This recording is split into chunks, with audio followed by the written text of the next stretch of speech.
Welcome to the Voiceover Sermon with Terry Daniel, the podcast for voiceover artists with tons of handy tips, tricks, and useful information to help you run your voiceover business better.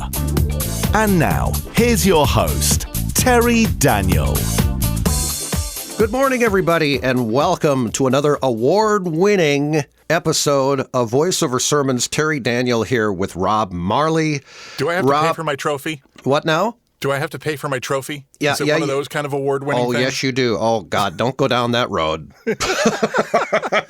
I'll start getting hate mail. You know what, I am I'm not really concerned, but it's aggravating to me how many talents out there are spending so much time in various voiceover groups hitting the alarm button on this Speechello product, this AI thing. Have you heard about this? Which apparently we should all find something else to do for a living now because this stupid thing is going to take over our jobs. Yeah, we're all doomed. We're all going the way of the buggy whip. It's all over, folks. People did the same thing when Fiverr came out. Oh my God, we're going to lose all our clients to Fiverr because they're going to find voice talents for $5. Here's my message to people who are in panic mode about this ridiculous Speechello product. First of all, these products have been around for about 5 or 6 years, and yes, the audio is getting a little bit better, but the voiceover business is all about relationships with clients.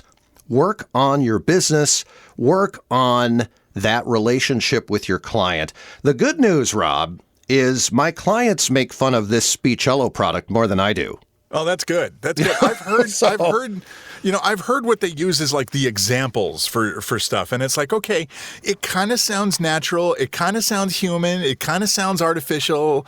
But it's like if I was a producer, if I'm a producer on a YouTube video, a YouTube channel, and I don't have a whole lot of money to spend on a voice artist, so I'm going to drop, I don't know, whatever amount it is for this stupid program. If you're particular, it's like, okay, the computer read that right. Now I want to hear it a little happier. Well, too bad. You just get the one voice. Right. Or exactly. If you want it in an English voice, then it's that voice, in an English accent. And it's the same, and it's the same clients who are probably, if they're too cheap to pay us what we deserve anyway, they're probably going to find a Fiverr talent or something like this. So, honestly, people, these are not the clients that you really want to work with anyway. Absolutely you want clients that are passionate about their business and their product, that they want a real warm human voice who can make all kinds of different adjustments. So, stop hitting the panic button. I mean, where would the voiceover community be if there wasn't something to panic about? There's always got to be something. But really, the only clients you're going to lose are the clients you want to get rid of anyway. It's the cheap-ass clients that can't afford you. So they're going to nickel and dime you for here's a 400-word or 4,000-word project. Can you do it for $20? It's that kind of crap. And it's like, I'd rather not work with them. Here, use your text-to-speech synthesizer and have fun. And don't get lured into the sensationalism of voiceover forums where everybody is pushing the panic button and being dramatic. And the next thing you know, you're spending all day long going back and forth with people how worried you are that that C-3PO is going to take over your business. And look, you've wasted 5 hours on this when you could have made a cold call. You could have emailed a potential VO buyer. Think about what you could have accomplished with the time you spent going back and forth in these forums worrying about this Speechello product. If you would have made a couple cold calls or a couple of emails, you might have even booked a gig or two. Exactly. If you spent the same amount of effort actually reaching out to people that hire voice talent, you'd probably land a gig. Or at least an audition. It's ridiculous. It's forum crack. It's forum crack, and people get sucked into it. We've all been there. We get into these little conversational threads, and sometimes it's hard to kind of pull ourselves away. But remember, it's, this month it's AI, Speechello, whatever the hell it's called. Next month, it's probably going to be something. And I remember back when Fiverr first came out, everybody just, people were looking for other jobs because they thought their voiceover business was in trouble. And to be honest with you, Speechello, Fiverr, none of this has had any impact whatsoever on my business. None whatsoever, because the people I work with are people that don't want to use the cheapest possible sounding voice. You know, they want a quality voice, and SpeechLO and all these other speech synthesizers are good, but you know, it's kind of meh. You know, it's just kind of there. It's not any emphasis. There's not any personal connection. I always talk about like having an emotional connection with the copy. This synthesizer doesn't do that. Unless you can figure out how to program in certain emotions, it's just going to read it how it knows how to read it. And that's it. You get the one delivery style, and that's all. You wanted hard sell? Too bad. You wanted a more conversational delivery? Tough. You know, it's like, here's your text to speech. You know, well, and I see talents. I'm not going to mention any names. I don't want to start a witch hunt or anything like that. But there's talents that are just spreading fear. Oh, I'm worried. I'd be very concerned and blah, blah, blah. In like 5 or 6 different groups. I'm like, you know what? This is exactly why I hate social media. You know, it's just like you've got 1 or 2 people who are just spreading fear throughout several voiceover forums. And these people should be focusing on their business. It's like, what are you doing? It's like they love the drama. They love the attention. You know what? I have a term for this. Disaster baiting. That's exactly what it is. Fabulous. You're fantasizing about the what ifs, all the negatives. What if this happens? What if this replaces my job? What if I don't have a career anymore? Get rid of the what ifs. Yeah, you spend all day theorizing all the worst possible things that could happen. How about spending some time actually like being positive and think about like what would happen if you reached out to a client today and he got you a job? Right. What if it was a national gig? What if you landed an agent? You know, what if you like took the reins of your business and did something with them instead of bitching and complaining on Facebook for 8 hours? Yeah, that's worrying about the things that really don't affect you. That's called disaster baiting. Oh, I love the term. Yeah, focus on things you can control and stop focusing on things you can't control. Absolutely. You know, it's just, well, what if this happens? Or what about this? Get rid of like what if, what about. It's like a what about bunny, you know? What about this? Yeah. What about this? Oh, what about this? What if this happened? Get rid of those evil entities in your brain. Stop thinking negatively. I mean, it sounds so cheesy to say. Be positive. But right. I mean, that's really what it is. You have to shift your perspective. Instead of thinking about all the bad things that can happen, think about all the good things that can happen and focus on those. You know, the positive of landing a new client. I landed a new client yesterday. I am so excited about this. I landed a new guy through hard work of marketing. Yeah, you know, awesome. Congratulations. Thank you. And it took some effort, but not that much effort. I'm not losing sleep about, stressing out about, oh my God, I got to get another email out. I sent out a certain number of emails. One of them contacted me back. I had started a relationship with him, and he's now a paying client. You know, so it's like that's how it works. It's marketing. You know, I don't spend a whole lot of time on Facebook worrying about things that might take my job. I'm focused on doing the job. Well, the beauty of voiceover, too, and maybe we touched on this in the last episode, I can't recall, but you don't need 100 clients to make a good living at this. You know, you get really. Like 6 to 12, really good clients who are coming back to you on a regular basis. Nurture them. Take care of them. And remember, your clients, this is all about customer service. You don't have to be the greatest voice actor in the world. If you are likable and you get your stuff in on time, you're going to keep a client for life. It's amazing how many people will hire you because they like you. Just be professional. Just be a pro, and everything's fine. I mean, there's talents out there, where they're so business savvy and they take care of their clients so well, and they don't always have the greatest voices in the world. No. It's just incredible. So really, just start focusing on your business. Another thing I want to touch on today is something that you never, ever see in the forums, and that's pay-to-play sites. Yeah. No, they never talk about that. No. So pay-to-play sites are audition sites. You pay for an annual membership, and then you get audition opportunities sent to your inbox. But I'm going to stand my ground because I've had this for years. When you're starting a VO career, it's very important not to put all your eggs into the pay-to-play audition sites. Because here's what's going on. They are doing a masterful job at marketing to people.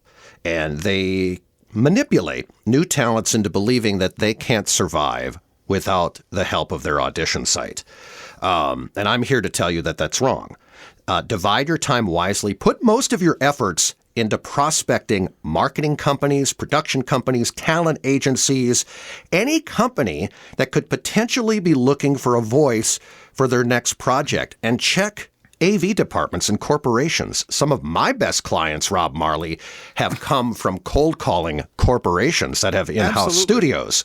Absolutely. You know, people like the pay-to-plays because they think it's like a shortcut.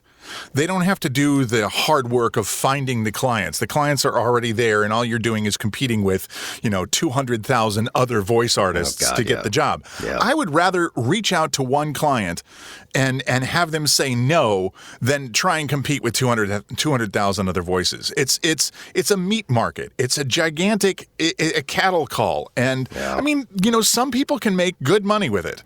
But the thing I always tell people, it's like the minute you stop auditioning, the world ceases to know you exist. You do not exist in the voiceover world unless you're constantly auditioning on those pay-to-plays. You haven't put any effort into marketing yourself, for your own business. You've been working for somebody else. And never, ever stick a banner for voices.com on your website. All you're doing, they try to, pay-to-play sites they try to make talents believe that it's helping their SEO. But what you're doing is it's helping the pay-to-play site SEO. Plus, you have a potential client that goes to your website and clicks on that banner. Guess what? You may have lost them for good because you just, in 1 second, you just marketed 500,000 other talents. Yeah. Why would you bring a potential client one mouse click away from finding a replacement for you? And again, it doesn't make any sense. It doesn't. And again, this is where pay-to-play sites have done a masterful job marketing and manipulating talents into believing, this is just going to benefit you if you put our banner on your website. No, it doesn't. No, it doesn't. It totally, I mean, a website that gets 200,000 backlinks coming to it, that's going to stand higher in the search rankings than joeblowvoiceover.com. And they know that. So if they tell their 200,000 people to say, hey, link to us, all it's doing is really just driving that website's, SEO through the roof. So when you do a search for voice artist, you get, the pay-to-plays first, which is ridiculous, Well, and another thing, too, is the longer you sit inside the walls of pay-to-play sites and you're auditioning from sunrise to sunset, and you're doing this now for a year, it's harder to leave. This sounds like a really outlandish analogy, but it's kind of like the Shawshank Redemption. When parole time comes up, you're not going to want to leave the prison. It's like, because you're kind of institutionalized. You're not going to be comfortable trying to make it in voiceovers on the other side of the pay-to-play walls. It's real easy when you have an audition sitting in your box that says, here, compete with these other voice artists and you might get this job, versus having to go out and actually find the jobs. Yeah, it's going to be a little bit more difficult. So if you spend a lot of time in the pay-to-plays, you definitely don't want to leave the pay-to-plays, because you're going to lose money. Initially, you're going to lose money, but in the long run, if you're doing this yourself, you're making more money. Focus on marketing your business. And by the way, I'm not a pay-to-play hater. I might be coming across in this podcast episode as somebody who absolutely despises pay-to-play sites. Go for it. Sign up for all of them if you want, but just divide your time wisely. Don't spend all day long and all night long doing nothing but auditioning for that $250 gig along with 90,000 other people. I mean, you're going to get more out of your time if you market you. Exactly. Take charge of your own business. Don't leave it for somebody else to spoon feed you work. Find the work yourself. Do it yourself. It's more satisfying. Yeah, and there's decent ones out there. I just, we've all been there. When I started working full-time from home. I've been in VO forever, since 1989 or something like that. And I think I tried voices.com in the early years, when they were just a little more credible. I'm not going to go into all the bullshit about them. You can look it up. There's a lot of blogs about that particular service. Just know they're the devil. That's really all you need to say. Now we're going to get a cease and desist letter from their legal department. Oh, I don't care. It's always been my goal to get a cease and desist letter from voices.com. Oh my God. I shouldn't even say that stuff out loud. Okay, so I was on that site for a year and I auditioned. I kept track of every audition I submitted. I submitted 1,200 auditions. Oh my God. 1,100 auditions in a year. Voiceover Warrior. Yeah, there were some days where I was doing 30 auditions a day. Every audition that came in, I would audition and send it out. Audition and send it out. And I landed a few gigs. It more than made up for the cost of being on the site. But like I said before, no one knew I existed outside of that little pay-to-play. And that's, if you want to be a successful voiceover artist, you can't be pigeonholed into one, well, I'm just on soandso.com. No, you have to reach out to those those voice seekers and let them know that you exist. Because the minute you stop auditioning on one of those pay-to-plays, you cease to exist. Well, I've also seen people at voiceover conferences that they won't have their website on their business card. They'll have a link to their pay-to-play profile. Oh, I just don't understand that. Don't do it, man. You don't want to be promoting this service, especially when you're at VO conferences. And I'm not going to rail on these people. When you're brand new, it's a learning curve, and you just don't do it. You absolutely need a professional website. And I see people on Twitter doing this, people tweeting their pay-to-play profile. You should be tweeting your website. Yeah, absolutely. It should always go to your website. You should always be driving to the website, not to somebody else's page that's going to, profit from it. Drive the client to your work on your website where you can control everything. And they'll take everybody, by the way. It's not like some special, you haven't it's not some major achievement because a pay-to-play site accepted you. They'll accept anybody, whether you're qualified or talented or not. That's the other thing I hate. As long as the check clears, that's all that matters. Yeah, to them. All you have to do is pay the monthly fee. There's no vetting. I shouldn't say there's no vetting, because Badalgo actually does a lot of vetting. Armin works his ass off. He really earns that rock star title. He's amazing. He listens to every audition and really scrutinizes the people that want to be on that site. And, I give him credit for it. It's a great website. He runs it all himself. It's literally a one-man band. He does everything. He really does. I think he does all the customer service. Yeah. He's Tony the knee breaker when he goes after guys that don't pay. He does all the work. The only catch is that, because of the pandemic, everybody is on that site. Right. Everybody auditions. So an audition pops up and 20 minutes later, you're going to have 87 auditions already submitted. Yeah. If you are going to play the pay-to-play game, and there's definitely people that do book from there. I do a Clubhouse voiceover chat every Friday with a really talented gal named Gina Scarpa, if you know who that is. Mm-hmm. She gets a lot of work via the pay-to-play sites, and she's been in this business forever. If you're gonna be working from home and you're gonna play that game, absolutely make sure that you get that audition in the second it hits your inbox. Yeah. I know that some pay-to-plays rig it so that the minute they try and rearrange the order that the auditions are coming in, but really it's the early bird catches the worm most often with those kind of things. You have to be quick. Even if you waited a day, if I was a guy if I was a producer and I was producing a spot or a commercial, I'm not going to wait until there's 120 different auditions. I'm going to, okay, there's 10. Let me hear those 10. And out of those 10, I'll probably pick 5 that are really good. And out of those 5, I'll probably pick the one that's going to get the job. So why would I listen to 120 auditions? I'm going to make my mind up in the first 10. Yeah, no question about it. So again, we're not haters of pay-to-play sites. It's just, It's all about dividing your time wisely. I can't say that enough times in this podcast. It's just really important that you just focus on marketing your own business. And this is what's worked. For absolutely. Rob and I over the years, and that's what we're sharing you. I mean, we might come across as cynical every now and then. I mean, imagine that with us, but we've kind of, we've gone through the great times, the hard times, and we kind of know what works and what doesn't. Another thing I wanted to ask you, Rob. Yes. And I think we've got about 10 more minutes here, which is great. With voiceover conferences, do you see any happening this year? I don't see any live voiceover conferences happening until 2022. I don't think there's any in-person conferences happening, not that I'm aware of. I know VO Atlanta is starting up, and they're going to be all virtual. It's going to be a week of virtual stuff. But because God knows we're not sick of Zoom feeds.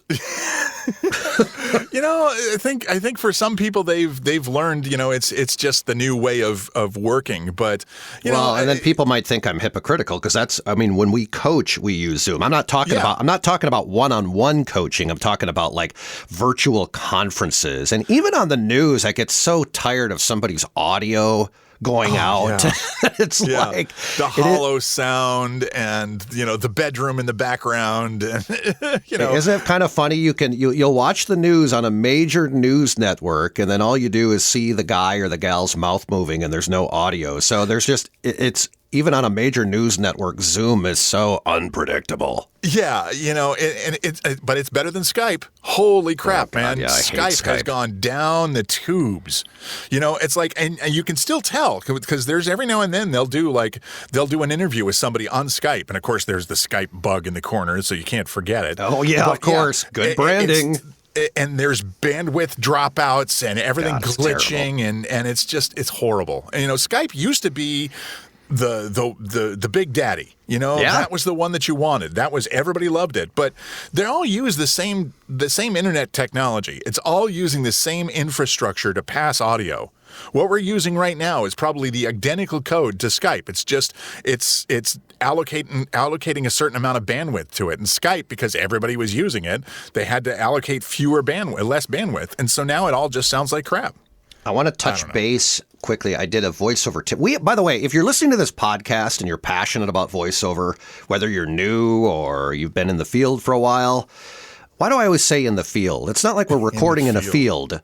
In this field, I say it all the time and I just aggravate myself.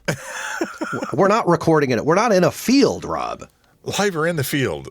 In the studio or in the field. I don't know where that comes from, but we have a group on Facebook called Voiceover Camp, and it's moderated by coaches like myself and Rob and Trish and Jan and Garnett. Everybody does a fabulous job. But wait, I can moderate? If you're just starting out, go to Facebook and do a search for Voiceover Camp because we have a really good time in there. It's a really good resource. It's not a lot of these like private voiceover groups are all just about like here let me push my products. Yeah, oh God. The thing about voiceover The thing about Voiceover Camp is well, first of all, there's a lot of people there, so there's always somebody asking a question that's really interesting, and there's good advice. The bad advice gets kind of filtered out. It gets drowned out by the people that know what they're talking about. And I hate to boast about this. That's because we run it.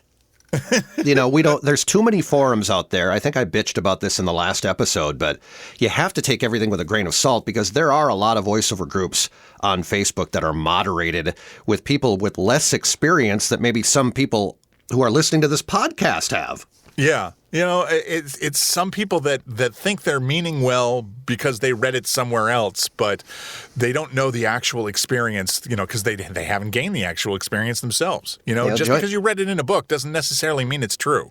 Join the groups that are moderated by coaches like us. Trish has been in the business for 15, 20 years. I've been in the business. I'm in my 31st year. Rob, you've been in it forever. Like Jan has a lot of experience, and here I am. I'm going into infomercial mode about our coaching staff. But I mean, seriously, even if you don't want to work with us one-on-one and have us do your demo, which of course we hope that you do choose us if you're looking for a coach, but at least you know you're getting experienced advice when you post something. Yeah, it's important as a voiceover artist to be constantly learning about the industry. You know, the changes that happen to it, the things that are affected by it. You know, so you as a professional need to stay on top of trends and current events and things that happen in your industry. And Voiceover Camp is a great one to do that with. Yeah, I really like it for that because it's quality information. It's quality information, and it's a great place to panic about Speechello. You know, great place to disaster bank. Oh, that term is incredible. You know, I like that term so much, Rob. I wrote it down like 5 times. I'm like, I have to use that in a blog or something. Well, you know, for people that are into emergency preparedness stuff, that's where it came from. Is, you know, because I run safety teams and teach first aid and things like that. So I'm always kind of thinking in the what if scenario. What if a tree falls on the house? What if a flood happens? Are we prepared for that? You know, Texas had this big blizzard that happened, you know, last week and a half ago, and it's like, while everybody else was panicking, I had a full pantry and, you know, many gallons of water. And I was good, you know. It's like because I prepared ahead of time and I thought about that stuff. But yeah, I can kind of become obsessive. What if this happens? And what if this happens? And what if this happens? Oh God, and, I know. Just and then you spend all day doing it. I know. Don't get drawn into that, man. It can be, you know, and it can be very habit forming. And then soon you just become the alarmist who's always, because if it's not Speechello, I guarantee if you become that type of an alarmist, you're always going to be worried about the next thing. It's Speechello's just the latest greatest because they have the best marketing right now. That's the only reason why anybody knows about it, is because they've been pushing the marketing. They've been pushing the advertising. It's funny There's because I'll other leave programs out there. And I see their ad on Facebook, and I'll leave like a cynical comment. Imagine that, right? And it's so funny because they always reply back to the people who think this is just so great, and they never reply back to my comment. Yeah, they can't answer back. I give them credit for not deleting it. But I see there's a lot of other voice actors out there that are kind of giving their input as well. It's quite comical. But by the way, voiceover sermons, you can subscribe via Apple Podcasts, iHeartRadio, and Spotify, and I think we're on Google Play, even though I have no idea what the hell Google Play even is, but I think we're on Google Play? Does anybody get their music through Google Play? I don't even know how to access it. I have no idea what it is, but if our sermon series is on there, then God bless them. Yeah. Hey, that's cool. I'm glad that you're on iHeartRadio, and I mean, you know, I've always just listened to them by going to Spreaker itself. Yeah, no, that's good. And you can get there by going to voiceoversermons.com. Right. Maybe those of you that are listening got it through that website. But this has been very productive and entertaining as usual, Rob. And thank you. Yeah, so if you want information on kind of what we do as a coaching demo production team, just find Voiceover Camp on Facebook and just get started by just kind of getting your feet wet and learning a little bit about the industry. Maybe do a post, and I have links to like YouTube channels, and this podcast hopefully is very helpful. But one thing is for damn sure, Rob. There are no shortcuts to finding success in this business. You have to work on your craft, work with a coach, and you absolutely need a couple of demos professionally produced. Absolutely. This is not a get-rich-quick business. It requires hard work and a significant amount of time to make it work.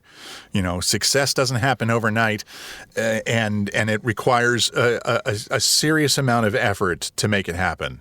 All right, Rob, thank you for joining me again. This is, I said it last week, this is just twice as much fun having you on this podcast than just, you talking to yourself. Listen to me blather on. No, I like doing it. About my neighbor's leaf blower. I enjoy doing these things. They're fun. Oh, by the way, some of you talents in some of these forums on Facebook, I'm just going to come out and say it. We're tired about hearing about your neighbor's leaf blower. All right, find a way to wait. I know you think you're important and you have to get this urgent VO job done, but nobody cares about your neighbor's leaf blower. And here's some advice. Maybe wait until they're done. Or do it at night.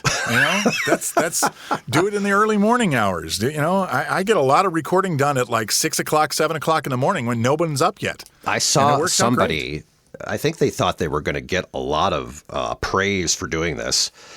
They had posted something in a VO group that this person actually went over to ask their neighbor when they were going to be done. Oh, God. I mean, are you kidding me? Are you so entitled that you just can't wait 20 minutes for these leaves to be blown off the driveway? You actually have to go over there because this VO gig that you're working on is just so important because apparently you're the king or queen of the cul-de-sac. Yeah. Hey, could you mind not using your leaf blower for the next 6 hours? Because I have a really important e-learning program that I have to get out. Seriously, people, get over yourselves. Yeah. All right. Get a booth. That's my rant to close things out. Thank you for joining me, Rob. I really appreciate it. This has been another episode of Voiceover Sermons, and have a great week, everybody.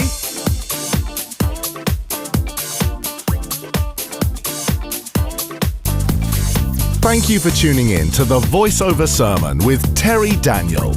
See you next time for more useful tips and tricks to help make your voiceover business run better.